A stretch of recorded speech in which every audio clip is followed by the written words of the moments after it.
Hello friends, आपका अपना channel आईक्यूपीडिया में स्वागत है। दोस्तों, आज हम क्लास 9th का चैप्टर नंबर 2 करेंगे, पॉलिनोमियल्स। फ्रेंड्स, ये पॉलिनोमियल्स चैप्टर का आज हम इंट्रोडक्शन करेंगे। आपको A to Z जो भी NCERT की बुक्स है, आपको सारे डिटेल्स में इंफॉर्मेशन दी जाएगी। उसके बाद हम सारे क्वेश्चंस करेंगे, जितने भी एक्सरसाइज के क्वेश्चंस हैं सारे करेंगे, ठीक है। तो आप लोग देखिए, इसमें देखेंगे कि पॉलिनोमियल्स, सबसे पहले हम समझेंगे कि पॉलिनोमियल्स क्या होता है। फ्रेंड्स, जानेंगे कि पॉलिनोमियल्स ये क्या है, एल्जेब्रिक एक्सप्रेशन ही है। तो पॉलिनोमियल्स जानने से पहले हम देखेंगे कि एल्जेब्रिक एक्सप्रेशंस क्या होते हैं। कुछ एग्जांपल्स पहले मैं लेता हूं। सपोज कीजिए कि मैंने लिया 5x + 6। तो 5x + 6 जो है, यहाँ पे आप देख रहे हैं कि यहाँ पे दो पार्ट में है। एक तो 5x है, फिर बीच में प्लस है और यहाँ पर 6 है। ये क्या होते हैं, आपने यहाँ देखा कि x, ये x जो है ना, ये वेरिएबल होता है। इसके साथ जो वैल्यू है 5, ये क्या होता है, कांस्टेंट वैल्यू है। इसको हम बोलते हैं कोएफिशिएंट, ठीक है। और यहाँ पर जो +6 है, ये कांस्टेंट वैल्यू है, ठीक है। तो यहाँ पर सबसे पहले हम देखेंगे कि एल्जेब्रिक एक्सप्रेशन। एल्जेब्रिक एक्सप्रेशन होता क्या है? एल्जेब्रिक एक्सप्रेशन मतलब हो गया ये collection of variable and coefficient. Coefficient मतलब दोस्तों सिंपल सी बात है, कांस्टेंट वैल्यू, यानी कि जो वैल्यू चेंज नहीं हो सकता है। अब वेरिएबल का मतलब क्या है? वेरिएबल मतलब जैसे हमने x लिया, यहाँ पर M, N, O, P जो भी अल्फाबेटिकल चीजें होती है उसको वेरिएबल ले सकते हैं, क्योंकि इनकी जो वैल्यू होती है हर जगह चेंज हो सकती है, ठीक है। अभी x का वैल्यू यहाँ पर 2 आ सकता है, तो कभी 5 आ जाएगा। लेकिन जो हम ये 5 जो देख रहे हैं, ये कांस्टेंट वैल्यू है। ये वैल्यू कभी भी चेंज नहीं हो सकता। 5 है तो 5 ही रहेगा ऑलवेज, राइट। तो ये कोएफिशिएंट हो गया और ये हमारा वेरिएबल हो गया, राइट। प्लस जो 6 है, ये भी क्या है, ये भी कांस्टेंट पार्ट है, राइट। अब यहाँ पर देखते हैं, एल्जेब्रिक एक्सप्रेशन तो हमने समझ लिया। तो यही होता है पॉलिनोमियल, यानी कि कलेक्शन ऑफ 2 और more algebraic expression is called polynomials. यानी कि जो पॉलिनोमियल्स हमने देखा कि कलेक्शन ऑफ 2 और मोर एल्जेब्रिक एक्सप्रेशन, और एल्जेब्रिक एक्सप्रेशन जो है, एल्जेब्रिक एक्सप्रेशन से ही हमारा बनता है टर्म्स, ठीक है। तो यहाँ पर हमने देखा कि पहला पॉइंट हमारा है टर्म्स। तो टर्म्स होते क्या है? जैसे कि मैंने ये बताया कि 5x + 6 ये जो लिया है, ये दो पार्ट में बटा हुआ है, ठीक है।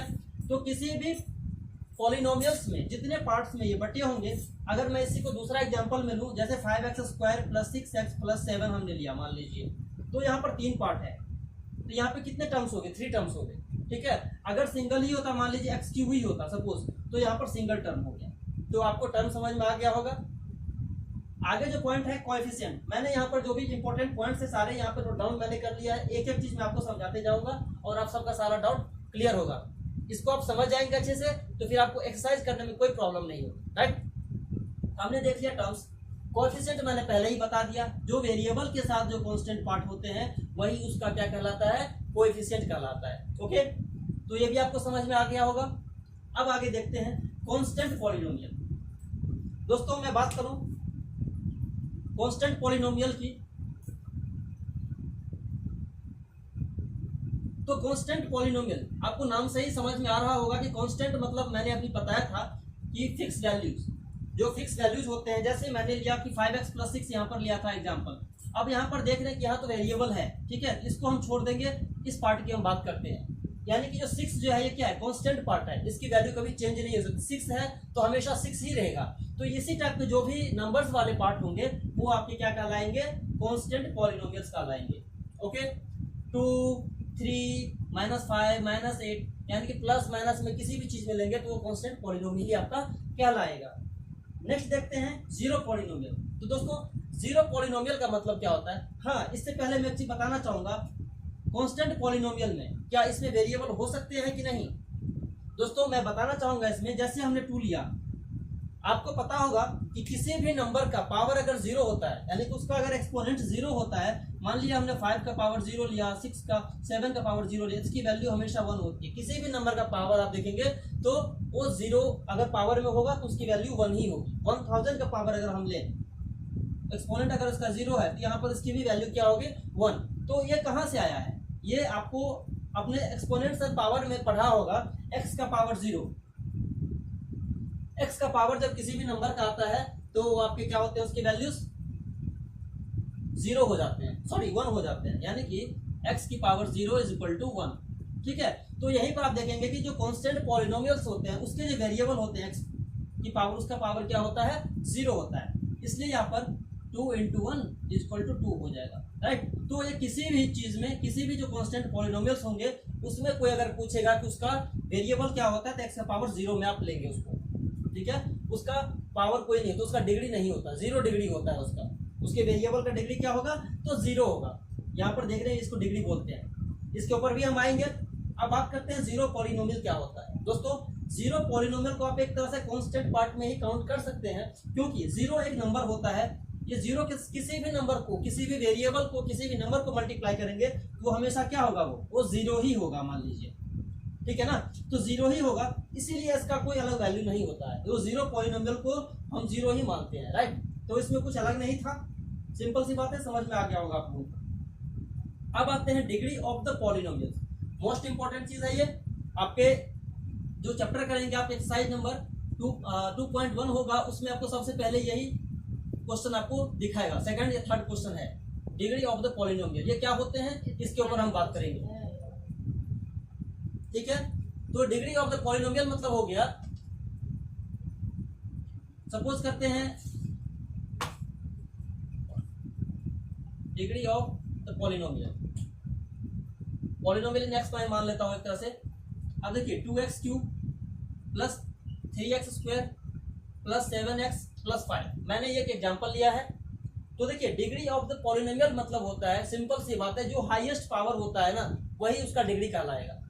जैसे यहाँ पर देखिए, यहाँ पर पावर में 3 है इस टर्म में, इस टर्म में पावर में 2 है, इस टर्म में पावर में कुछ नहीं है। जब पावर में कुछ नहीं होता है तो यहाँ पर हम 1 लेते हैं, ठीक है। और यहाँ पर मैंने अभी जस्ट कांस्टेंट पॉलिनोमियल में हमने बात किया था, जब कोई वेरिएबल नहीं होता है तो वहां पर पावर आप 0 लगा सकते हैं, ठीक है। तो 5x की पावर 0 हो गया। अब यहाँ पर देखिए इसका पावर 0, 1, 2 और 3 है, यहाँ पर हाईएस्ट पावर कौन सी है, तो पावर यहाँ पे हाईएस्ट जो है 3 है, यही इसका डिग्री क्या हो जाएगा, डिग्री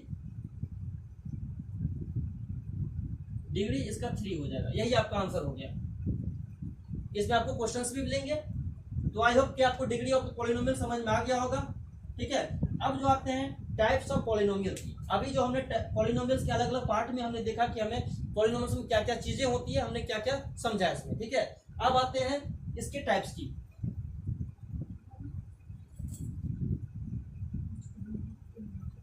दोस्तों अब टाइप्स की हम बात करें तो यहाँ पर दिख रहा होगा आपको types of polynomial. Types of polynomial में हमने यहाँ पे 2 भाग में बांटा है, बेसिस ऑफ टर्म्स और बेसिस ऑफ डिग्री। तो हम देखेंगे सबसे पहले बेसिस ऑफ टर्म्स पे, बेसिस ऑफ टर्म्स पे, ठीक है। तो बेसिस ऑफ टर्म्स की अगर हम बात करें, मैंने आपको बताया था, जैसे मैंने 2x प्लस 3 लिया था, तो यहाँ पे मैंने टर्म्स आपको समझा दिया है कि किसी भी पॉलिनोमियल में जितने पार्ट में वो बटा होगा वो उतना नंबर ऑफ टर्म्स कहलाएगा। जैसे यहाँ पर 2 पार्ट में बटा है, ये इसका टर्म्स हो गया, कितने टर्म्स हो गए, 2 टर्म्स हो गए, एक ये और एक ये, यानी कि प्लस या माइनस से वो पार्ट सेपरेट होगा, ठीक है। अगर मैं यहाँ पर लूँ 3x cube minus 7x square plus 5x plus 3, तो यहाँ पर कितने टर्म्स हो गए, 1, 2, 3 और 4, टोटल 4 टर्म्स हो गए, ठीक है। तो ये आपका नंबर ऑफ टर्म्स हो जाएंगे। तो इसी बेस पर जो पॉलिनोमियल को डिवाइड किया गया वो 3 पार्ट में बटा है।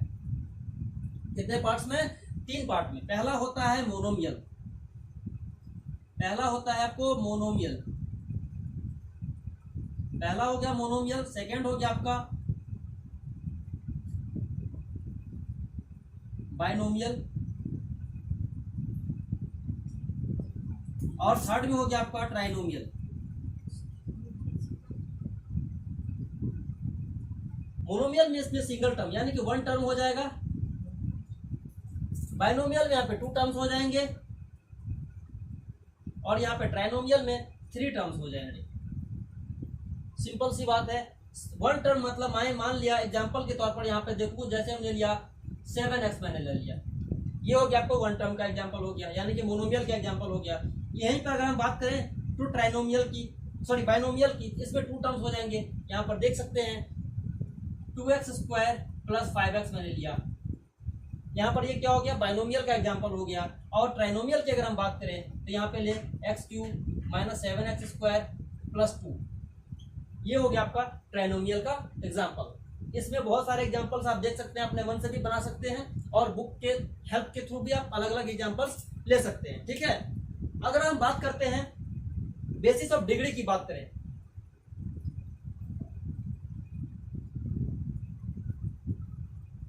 अब बात करते हैं बेसिस ऑफ डिग्री पे। डिग्री मतलब पावर, जो एक्सपोनेंट है उसके बेसिस पर। ठीक है दोस्तों, बेसिस ऑफ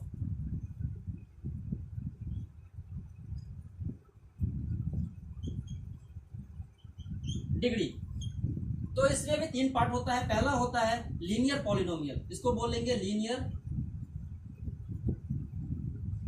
पॉलिनोमियल। सेकंड में हो जाएगा आपका क्वाड्रेटिक पॉलिनोमियल,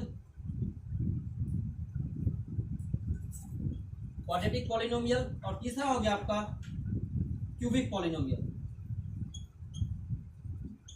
ठीक है, तो लीनियर में हो जाएगा, इसमें हम डिग्री के ऊपर बात करेंगे। तो डिग्री में यानी कि किसी भी पॉलिनोमियल का पावर अगर 1 होगा, ठीक है, फॉर एग्जांपल में अगर हम देखते हैं यहाँ पर 7x अगर लिया हमने, तो यहाँ पर इसका डिग्री क्या है, x का पावर में कुछ नहीं है, और जब पावर में कुछ नहीं होता तो इसको हम 1 मानते हैं। ठीक है, ऐसे ही बात करते हैं क्वाड्रेटिक पॉलिनोमियल की। तो क्वाड्रेटिक पॉलिनोमियल में आप देखेंगे उसका डिग्री के ऊपर हम बात करेंगे।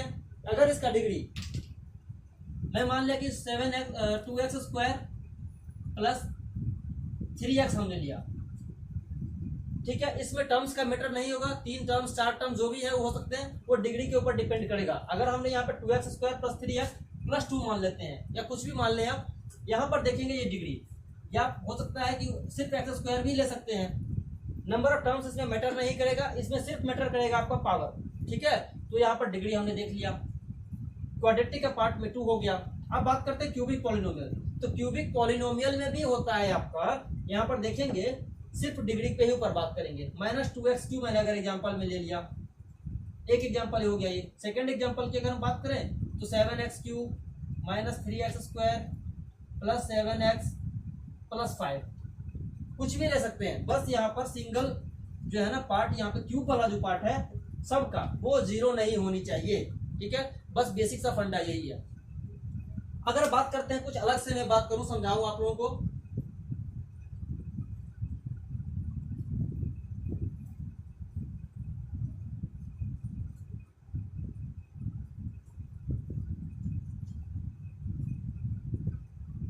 कि